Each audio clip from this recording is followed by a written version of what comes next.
திரும்ப திரும்ப சொல்றேன், பாரதிய ஜனதா காங்கிரஸ், திமுக, அதிமுக கொடிகளில் வண்ணம் மாறும், கொள்கையில் எண்ணம் மாறாது. Party change, no policy change. போட்டு குழப்பிக்காத. ரெண்டா பயல யோக்கிய பய. இந்த நாட்டிலே தமிழ் தேசிய மக்கள் பெருத்து வாழ்கிற இந்த நாட்டிலே இருக்கிற பலாயிரக்கணக்கான பிரச்சனையை தந்தவன் எவன்? ஒன்னு காங்கிரஸ், பாரதிய ஜனதா. அவன் திணித்த போது கைகட்டி வேடிக்கை பார்த்த அனுமதித்தவன் எவன்? திமுக, அதிமுக. இந்த 4 பேரை தாண்டி எனக்கு இந்த நாட்டில் பிரச்சனை வந்ததுன்னு யாராவது சொல்லு. இந்த 4 பேருமே திட்டு போய், அப்ப 4 பேருமே அடிக்கணும். என்ன எப்படி கூடுவான்? எப்படி கூடுவான்? திமுக ஆட்சியை ஒழிக்கணும், எல்லாரும் வாங்க ஒன்னா நிப்போம். ஏடிஎம்கே, பிஜேபி உள்ள விட்டுறப்படாது, எல்லாரும் வாங்க ஒன்னா நிப்போம். டிஎம்கே, நான் உங்க 2 பேரையும் ஒழிக்கணும், அதனால நாங்க ஒன்னா நிக்கிறோம். எப்படி நிக்கிறோம்? நம்பர் 1. ஒரு கட்சியை ஒழிக்கிறதே கொள்கையா இருக்க முடியுமாடா? ஒழிச்சிட்டு நீ என்னடா பண்ணுவ? நபிகள் நாயகம் என்ன சொல்றாங்க நமக்கு? தீமையை எப்படி ஒழிப்பீர்கள் நபிகளாரே? நன்மையை வைத்துத்தான். திமுகவுக்கு மாற்று இன்னொரு திமுக எப்படி இருக்க முடியும்? நெருப்பை வைத்து எப்படி அணைக்க முடியும்? அங்க ஒரு தண்ணி தேவைப்படுது. ஊழல் லஞ்சத்துக்கு எதிராக சுமாரான ஊழல் லஞ்சம் இல்லை, அங்க உண்மையும் நேர்மையும் தான் மாற்றா இருக்க முடியும். அதை தான் நாம சொல்றோம்.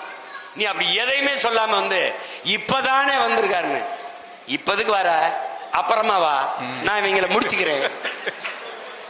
இப்ப எதுக்கு வரணும்னு சொல்லு தம்பி. முதலமைச்சர் ஆவதல்ல லட்சியம், முதலமைச்சராகி நான் என்ன செய்ய போகிறேன் என்பதுதான் இலக்கு, லட்சியம்.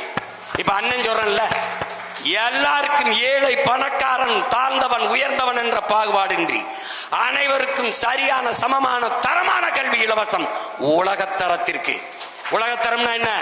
உலகத்திலே கல்வியிலே முதலிடத்தில் இருப்பது தென்கொரியா, 2வது ஜப்பான், 3வது சிங்கப்பூர், 4வது ஹாங்காங், 5வது பின்லாந்து. இந்த 5 நாடுகளை தாண்டி ஆகச் சிறந்த கல்வியை என் நாட்டு பிள்ளைகளுக்கு நான் கொடுப்பேங்கிறேன். இது என்ன? என் லட்சியம், என் லட்சியம்.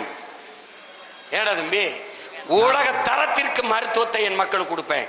அரசு மருத்துவமனைங்கிறது இன்னைக்கு பிணறுப்பு அறுவை மார்ச்சோரி கூட மாதிரி இருக்கு. இல்லை, நட்சத்திர விடுதி போல சிங்கப்பூர், மலேசியா, லண்டன், மற்ற நாடு, அரபு நாடுகளில் எப்படி மருத்துவமனை இருக்கோ அந்த தரத்துக்கு தூக்கிட்டு வருவேன்றேன்.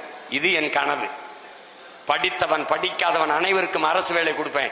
இனி படிக்காதவர்களே இல்லை என்ற நிலையை என் தாய்நாட்டில் உருவாக்குவேங்கிறதுலாம் இது ஒரு கனவு, இது ஒரு இலக்கு, இது ஒரு லட்சியம்.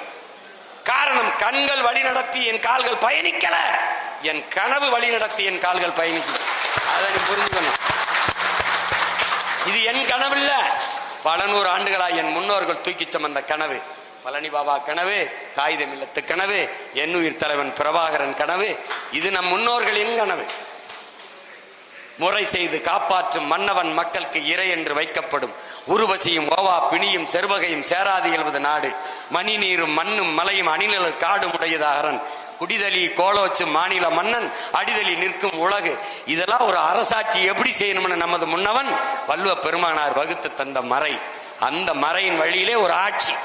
இப்படி ஒண்ணும் இல்லாம வந்துட்டு